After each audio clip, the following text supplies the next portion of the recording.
That's perfectly fine. As they say, flags fly forever. So there you go. You've got it. Artie, let me play a little bit of the game here. I sent you a list earlier on of about 6 or 8 kind of big contracts. And what I'm thinking about is let's maybe walk down those contracts and describe what you think about those contracts, good contracts, bad contracts, what were the dynamics around them. What I basically did is I went through and I picked out contracts that are 6 years or on occasion 5 years that are active today, right? They were signed before this last season started. So let's just talk about the dynamics behind those contracts and see what we can learn from them. Sound fair? Sounds good. Yeah. Let's talk about Carl Winston, Charm City's $31 million man. Carl Winston is if not the premier power hitter in the league, then, right up there in that conversation. Right off the bat, there's an extremely popular player that can hit all the home runs that you could ever need. And, not only that, but he can play a non-first base or DH position. He's a pretty good third baseman as well. So you see he's got a lot to offer, but 31 million is a lot of money, and then you throw in that he's 33 right now and he's got 4 more years guaranteed or 3 more years guaranteed. So I don't know if it's a contract I would sign, but I wouldn't call it the worst contract that we're going to talk about. Yeah, I don't think it's the worst contract we're going to talk about. I think it is technically, and I'll use that term technically, a bad contract. The minute you sign it, it's a bad contract. That doesn't mean that it was unwise to do, in my mind. I think Charm City was in a little bit different position when they signed that contract than they are right now. I think they've crashed deeper than they thought they were going to crash. And the other point about that is it's 31 million now. It drops down to 18 before it's all said and done. So he's scaled that one a little bit. It's bad in the sense that, in my mind, when I start thinking about contracts, I start thinking about kind of rule of thumb. And I break this rule of thumb all the time, so don't hear me. hear what I say and watch what I do rather than pretend like I'm pontificating too much. But I think about WAR, and I think every team is going to, what is replacement level? Replacement level is, in my mind, 45 wins.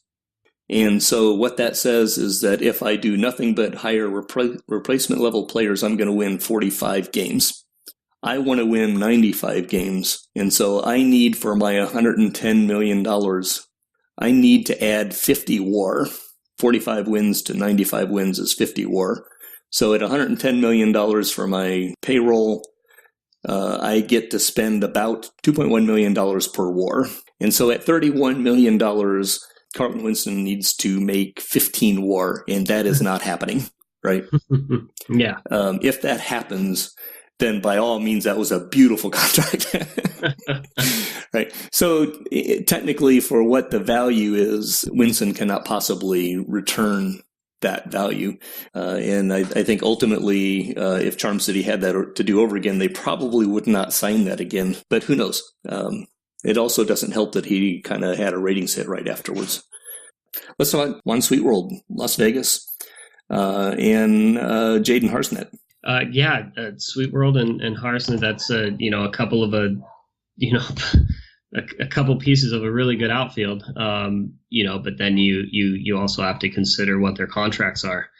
Sweet World, it's a lot of money, but from my point of view, if you're going to pay a lot of money, then pay that kind of money to someone who plays center field and can hit, and Sweet World does that. So if you look at the guaranteed portion of his contract, you almost might want to say, I wish that opt-out weren't there, because even with it, it's only taken him to his age 32 season. Mm-hmm. I really don't have any problem with that contract. I'd love to hear your thoughts for a second. My thoughts are the two of them together. Harsnett and Sweet World are $40 million that you've got tied up now in these two guys. And that worries me. I don't, if there was one or the other, I think that I would feel much happier. But one of my issues with big contracts, long-term contracts become bad contracts, can become bad contracts pretty quickly. And Sweet World actually smells to me like it may end up being a bad contract. My guess is that Matt actually would like that one back before it's all said and done. Mostly because, again, he's kind of taken a bit of a hit. He's not a guy who can take a walk. It's looking like he's still going to wind up putting up, 5 WAR, 6 WAR. So by definition, even at 6 WAR, he's got to make, per my rule of thumb, he's got to make $14 or $15 million. And so that's about $5 million over. I mean, if he turns out to be Sandcastle, then by definition, that's a fantastic deal. But I look at it at risk, and you've got, I like Harsenet better in that sense than I like Sweet World. But the two of them together means that I'm almost certainly going to have some problems before it's all said and done. One of those two is not going to work out for me, and that's a pretty big chunk of money to have tied up for 3, 4, 5 years. But admittedly, the good part of it is that there are some options out there that Matt can deal with. And the second piece of this that makes it an okay situation is, Matt Rechtenwald is like the king of all GMs. He will find a way to work his way out of anything that turns bad. Yeah. Right? Without any question. That is actually a skill set that a lot of people, I think, need to figure out how to deal with. Absolutely agree with that. And I've found through my own mistakes and moves that, it's certainly possible to get yourself out from under one of those bad contracts. It's, ideally you don't get yourself in that situation, but Jenkins. I don't know what you're talking about. I think in the BBA there's no such thing as an untradeable contract, as long as the player has got something that they can offer to a team. Yeah, and I think that's, maybe we'll jump into that just a little bit. I know we're going to talk about dealing with contracts when we get into finances a little bit, but you talked about that. There are groups of people who talk about a bad contract totally ruining an organization, right? And I think bad contracts certainly can ruin an organization if the general manager within the Brewster and within the salary cap and our budget problems, when you sign a really bad contract or a contract that turns out to be bad, right? Nobody signs a bad contract to begin with. Right. But sometimes the contract turns out to be bad within a month of signing it, and sometimes it takes a while, right? The point of the matter is that there's always a way to move that contract before it's all said and done. And not to try to enter into a controversy or whatnot, but there is one strong way of doing that. And when we talk about teams that have high budgets, there are like 8 teams in this league right now who have a budget at about $130 million or more, right? And since our salary cap is 110, by definition, all of those 8 teams are candidates for a lower level team with a super bad contract that is hampering their ability to grow. Those 8 teams are all candidates to essentially erase that contract, right? Because you can package up almost any semi-reasonable prospect and get out from under a $20 million contract, almost Absolutely. Get out of jail free card, right? Yeah. Because no doubt. For you, I think you're at about if I remember right, you're at $132 million as your budget. Depending on whether you spent a lot of money on IFAs this year, you've probably got a big cash glut that you're going to have to give back for nothing, right? Yes. And so the whole point that I loved your comment about there's almost no contract that is untradeable here as long as a general manager is proactive. Yeah, it's just a matter of putting in the legwork. John Mick. Talk to me about John Mick's contract. John Mick definitely makes a lot less sense to me than Winston. They're kind of comparable players. I think Winston is better. And, Mick, he's stuck at first base or DH. And I don't think the availability of cheap DH first base types is quite where it was about 10 years ago in the game, but it's still not a position where you absolutely need to spend that kind of money. Yeah, I think the interesting thing to me about John Mick, and obviously he's in my division. It's a contract that Chris Wilson signed with him. John Mick is, I think Chris saw him as the kind of face of the franchise, big name player he wanted to keep for his fans. The money is a little bit high for a 31-year-old. He's not going to make his 9 WAR that he needs. It's an $18 million contract. What is the most interesting thing to me about this is that it's backloaded for a 31-year-old guy. Unlike, say, Harsnet's that goes from 19 million to 16 million, or Winston's that goes from 31 to 18 over the years, Chris decided to backload this one. It goes from 18 up to 20. And so that's a 6-year contract. And so he's going to be 37 years old, making $20 million. Although, if I remember right, that last year is actually either a vesting or a team option. I don't remember. I didn't write that down. But I thought that was an interesting contract specifically because it backloads a little bit, which is unusual for 6-year contracts. Yeah, it's definitely unusual, and you have to imagine that Chris has got some idea of where his payroll is going to be in 4 to 6 years, mm-hmm. And it must have made some sort of sense at the time that he signed it. There you go. And Chris is also not at this stage one of those teams that has the big payroll, or a big budget. So that's adds a little bit of a risk factor to him. I loved seeing him sign John Mick because I love the idea of this commitment of the franchise to a player. The fictional aspect of it feels good to me. I admit the pragmatic side of me loved him signing it because that means one of my division mates is spending $18 million on a risk.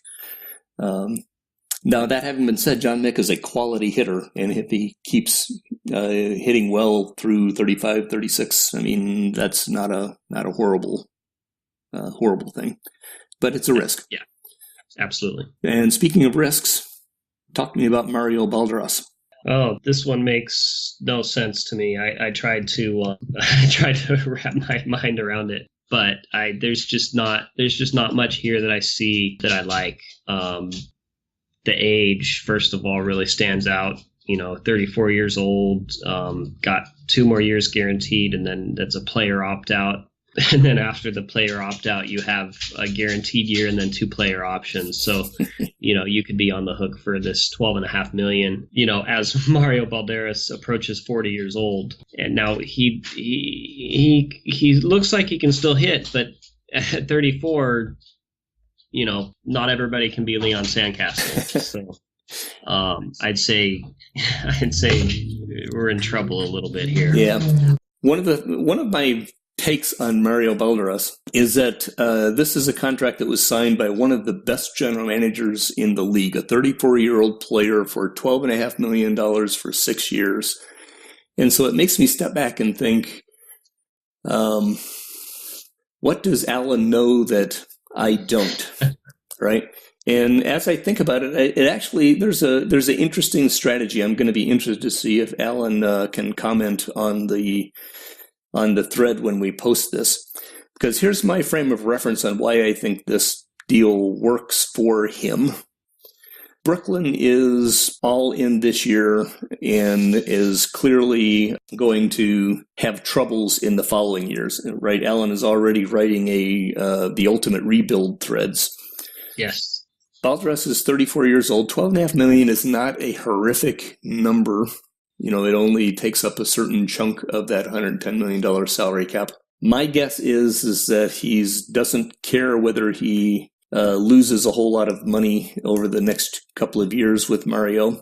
And the possible pressure valve here is that, Balderas gets to be 38 and he's not hitting. Maybe Balderas will retire rather than take the extra $12 million a year.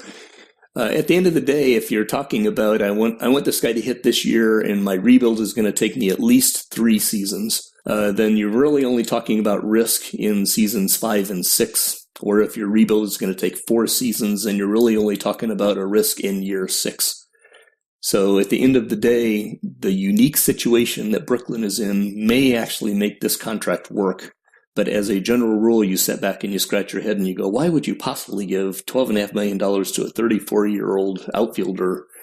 But yes, maybe he'll age like Sandcastle. And maybe he will. And I'd certainly, can see the point of, having him through this rebuild as someone who's very popular and might keep putting some butts in the seats, and maybe the consequences aren't as severe when you know you're going to be in a rebuild. Right. When you already know that your next 3 years are going to be, you're not trying to tank, but you're not going to win a lot. Right. Balderas is a guy who's actually you can argue that you're not tanking because you're carrying Mario Balderas. There you go. So. Give me your point of view on Jose Chavez, my $12 million to $11 million 6-year contract with a vesting option at the end. Chavez is a great pitcher, but like with Balderas, he's pretty old for me to be handing out that kind of money. And obviously, as you've said, Yellow Springs is one of those teams with the budget over the salary cap. But given the number of young contributors on Yellow Springs that are approaching free agency, the deal for Jose Chavez is a little bit of a head scratcher for me. It's actually a head scratcher for a lot of guys, and for me, it was a no-brainer. At the time that I signed Chavez to that contract, he was making, I think, $16 million the year before. So this was a drop in his salary.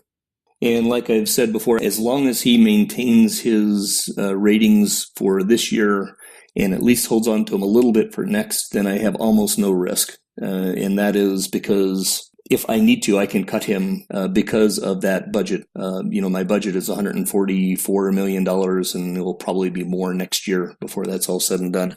My intention is to spend some money on IFAs next year. So if I have to cut him next year in order to save his salary, then I actually hurt my IFAs. But if he crashes and burns within 2 years, the situation that I am in is I can cut him with absolutely zero impact, right? Because I've got a $144 million budget and our salary cap is 110. I mean, if he crashes and burns and I have to cut him, then you would be able to take it. And even if I think even if you did want to get rid of him, as long as he doesn't completely crash, there was probably somebody willing to take him in his contract to add to their rotation. Yeah. At $11 million once he gets past the next year.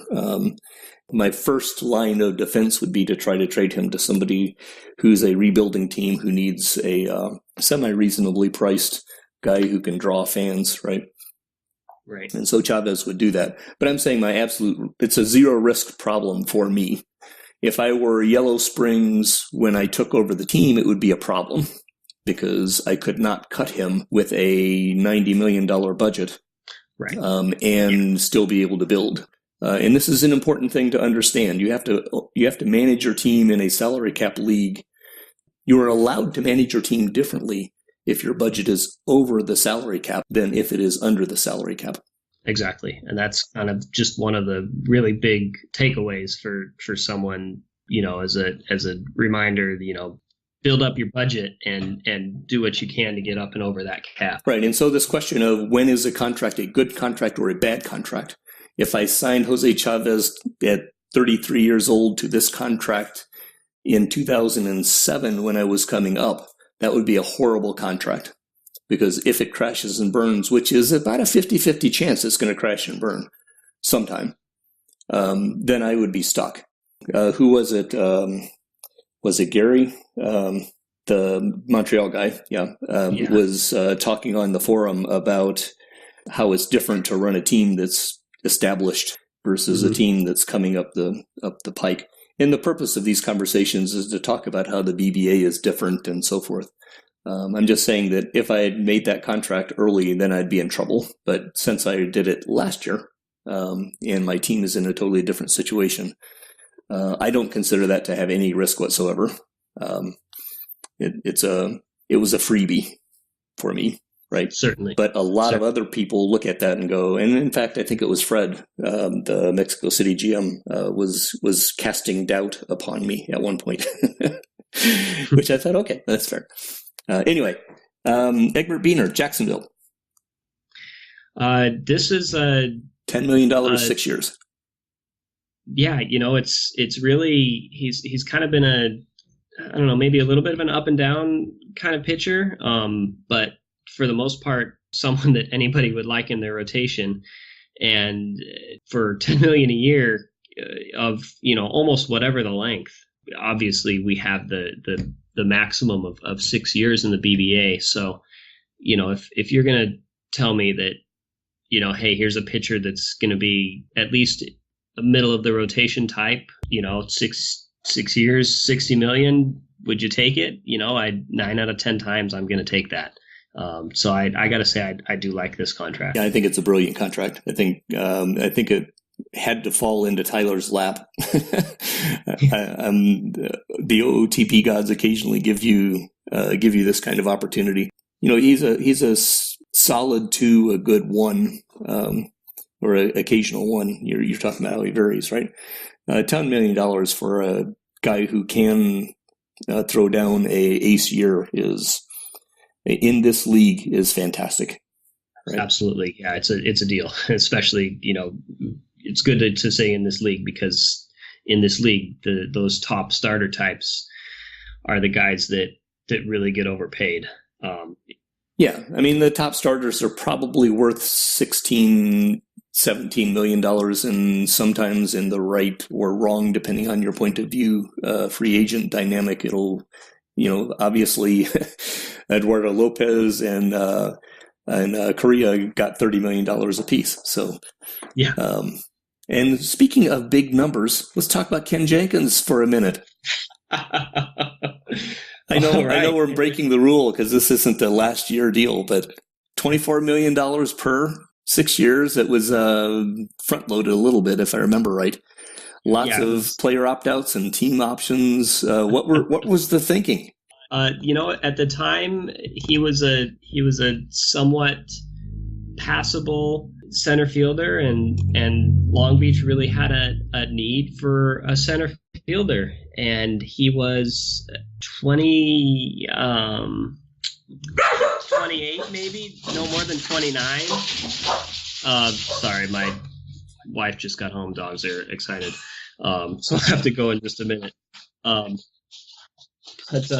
he met a need for Long Beach, and I had the salary cap space at the time, and that was the decision. It was, as you are saying, it was an overpay from the beginning, but I feel like in this league, sometimes you have to overpay for the guy that you want and may need.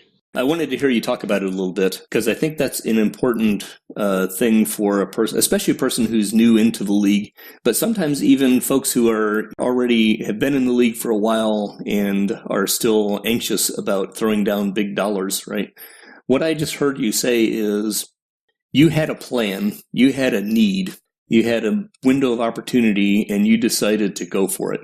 Yes. And so I think at the end of the day, we're going to probably hear this in this series of conversations that we have. If you have a plan, go for the plan. And sometimes that means you have to take a risk. But going back into that conversation where we were talking about, where you brought up that there is no contract that cannot be gotten out of, Jenkins is like exhibit A for how to create a good/bad contract and get out of it. Yes. Right? Yes, that's he's the reason why I say there's no such thing as an untradeable contract in the league. And my belief on the matter is, and tell me if I am wrong, because I made a comment earlier that there is no such thing as a bad contract when you first sign it.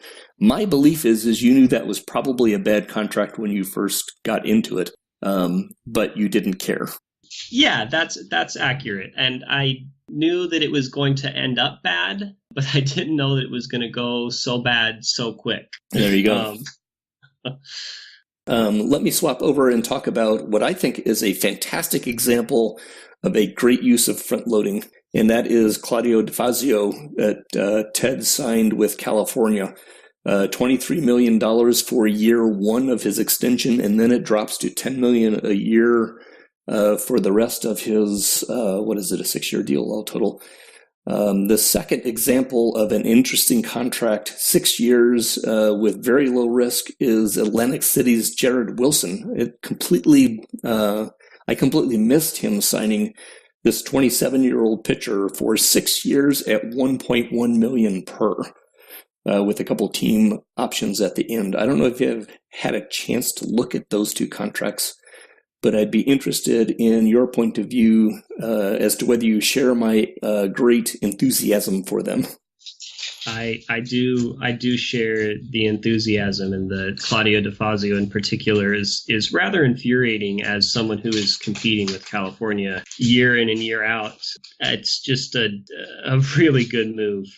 You look at a guy who's 27, who plays good defense, really good defense, who hits righties, to lock him up for 6 years and essentially 10 million per.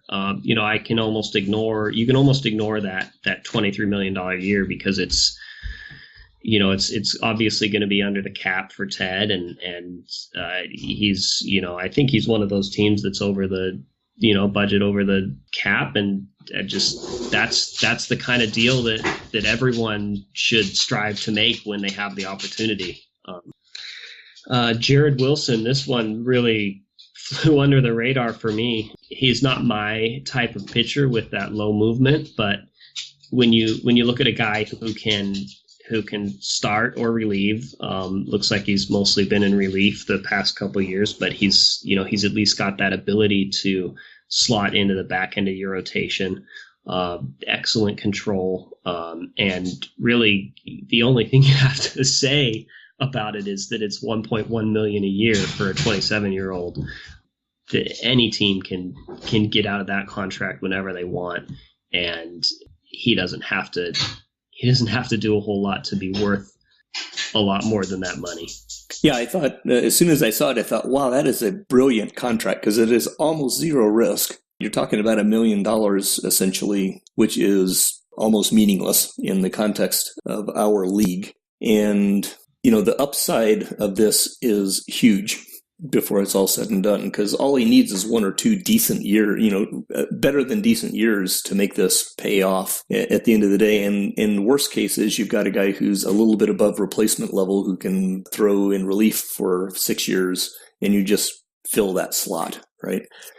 So yeah, I mean, he's not one of those guys that most people would look at and say, here is an impact player, right? It's not the usual player that you'd see getting a 6-year contract, but I just love this contract.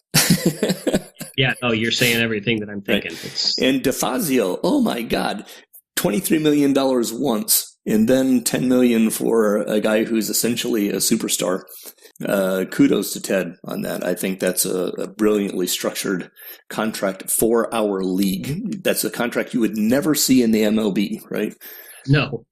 Which is one of the things when Ted and I were talking on the forum about our BBA economy. Our BBA economy is different, and so that's one of the key things to think about for a new person coming into our league. Is it takes a solid season to understand our economy. And ask questions, right? Ask me, ask any of the people who have been around, ask 5 of us and get different answers. Yeah. Right. I think that's one of the great things.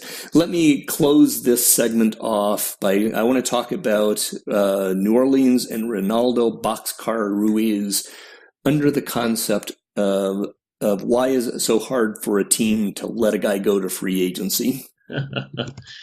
There's a lot of reasons where it is difficult to let someone go to free agency. I fall into this trap a lot as well. Mm-hmm. Even when I let someone go to free agency, I tend to get right back into the free agent pool and find a way to get him back. Oh, yeah. You've got the emotional attachment, and I think that stems from writing about these guys And familiarity, status quo, in some cases, maybe it's a fan interest. You don't want to take the fan interest hit, for losing a guy. But in the case of Reynaldo Ruiz here, it's really doesn't quite make sense to me. Yeah, he looks like he's a great utility player. But he reminds me a lot of Brooke Becker, who was an EBA import that played a lot more innings in Long Beach than anybody ever expected him to. But he never cost nearly $5 million a year, and he never got 5 years guaranteed at a time like Ruiz did here. I think Ruiz is the kind of guy that if you want to keep him on your team, that's great. But you go year to year, and you should be able to get him for $2-3 million a year, and there's really no reason to throw that kind of guaranteed money at him. Yeah. Obviously I'm picking out some specific contracts so we can talk about unique situations around them. And this is one that I looked at, and I'm very interested to hear if Jim listens to us and will comment on it as we go through. But yes, 5 years at 4.7 per for, a perfectly good little shortstop. Reynaldo Ruiz is a shortstop, and so by definition, that's a position of some scarcity. But he was a fantastic shortstop 5 years ago, and he was not, he's not so fantastic at this stage. Right. He's just a kind of, don't have him up on my screen right now, but my note here was, I'm at a loss as to why you give this kind of deal to a 1 WAR player. Because again, my frame of reference is $2.1 million for a WAR. And we'll talk about that rule of thumb a couple of times in our series, because there's lots of reasons to break it. I do wonder whether maybe there's a fan interest thing there, or whether Jim is just, he loves his player. I don't know. I've done that. I give people contracts to players that I love. I get that. But from the outside looking in, there's, from a pure point of view on this contract, to me, unlike the Jared Wilson side, which is all upside, there's almost no downside. To me, there's almost no upside on this. I don't see Ruiz ever being worth more than $4.7 million, and probably worth less than that. So my question from a generic conversation in how I would run this team within the BBA, how I would look at this player if he were on my team, is I would let him go to free agency.